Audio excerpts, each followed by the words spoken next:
Here's the top stories for October 13th. The Davao earthquakes have already been affected around 500,000 people, while the Office of Civil Defense is calling on the national government to fund resilience amid corruption woes. The Philippines will file a diplomatic protest against China over the West Philippine Sea attack. The Independent Commission for Infrastructure to refer 15 flood control project cases to the Ombudsman, but no government official to be charged. Kanlaon Volcano records 55 volcanic earthquakes over the past 24 hours, according to Phivolcs.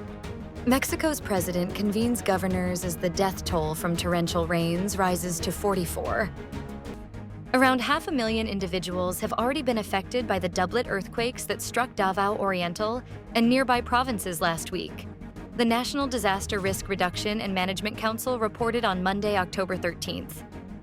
Relatedly, the Office of Civil Defense urged the national government to bolster investments in disaster resilience amid massive corruption issues hounding infrastructure projects. In its latest situational report, the NDRRMC stated that a total of 131,827 families, or 520,185 individuals, were affected by the twin earthquakes in Davao and Caraga, encompassing 7 provinces, 45 cities, and 331 municipalities, and 331 barangays. The death toll remained at 8, while the number of injured people climbed to 403. The agency said 8,868 people were also taking shelter in 18 evacuation centers. Authorities also reported 2,102 damaged houses and 548 damaged infrastructures. The estimated cost of infrastructure damage reached 100.26 million pesos. As this developed, the OCD joined the global observance of the United Nations International Day for Disaster Risk Reduction 2025 at the SM Mall of Asia in Pasay City, as it highlighted the urgent call to fund resilience, not disasters.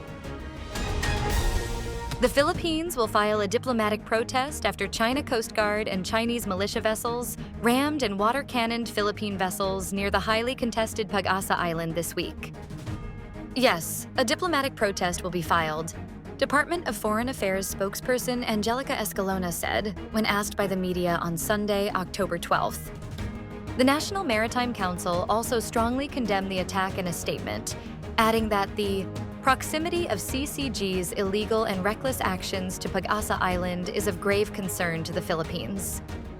Foreign diplomats joined in raising concerns about China's latest actions, with Japanese Ambassador Endo Kazuya stressing Japan's adherence to the rule of law. The Embassy of the United Kingdom also took to X, urging parties to end dangerous tactics in the region. Australian Ambassador Mark Innes-Brown likewise expressed deep concerns about the latest actions of the CCG. U.S. Ambassador Mary Kay Carlson and the European Union's delegation in the Philippines earlier took to X to raise alarm over the latest incident. At least 15 cases related to the anomalous flood control projects are set to be referred to the Ombudsman in the next 2 to 3 weeks. But those who will be initially charged may not include any government officials yet.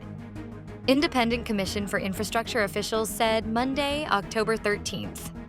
Both newly sworn and ICI Special Advisor Rodolfo Azarin and Executive Director Brian Hosaka announced in a press conference that around 15 to 20 cases may already be referred to the Ombudsman in the coming weeks. This developed after the body discovered 421 ghost or non-existent flood control projects from the 8,000 infrastructure project that it had already inspected.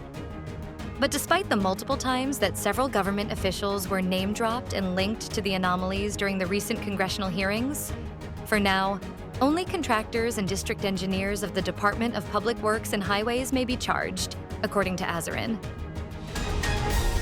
A total of 55 volcanic earthquakes were detected at Kanlaon Volcano on Negros Island over the past 24 hours, the Philippine Institute of Volcanology and Seismology reported. In its monitoring summary issued on Monday, October 13th, Phivolcs said sulfur dioxide emissions were measured at 1,205 tons per day as of October 12th. It also observed white steam-laden plumes rising 300 meters high with moderate emission drifting southeast. Phivolcs said Kanlaon remains under Alert Level 2, meaning the volcano is currently in a state of moderate unrest that could lead to sudden steam-driven or phreatic explosions. The agency reminded the public to avoid entering the 4-kilometer permanent danger zone due to possible sudden hazardous explosions. The death toll from Mexico's torrential rains increased to 44 on Sunday as the fallout mounted from flooding and landslides across the country, prompting President Claudia Sheinbaum to convene governors from hard-hit states to direct an emergency response plan. Mexico's National Coordination of Civil Protection reported that as of Sunday, the heavy rains had killed 18 people in Veracruz State on the Gulf Coast and 16 people in Hidalgo State, north of Mexico City.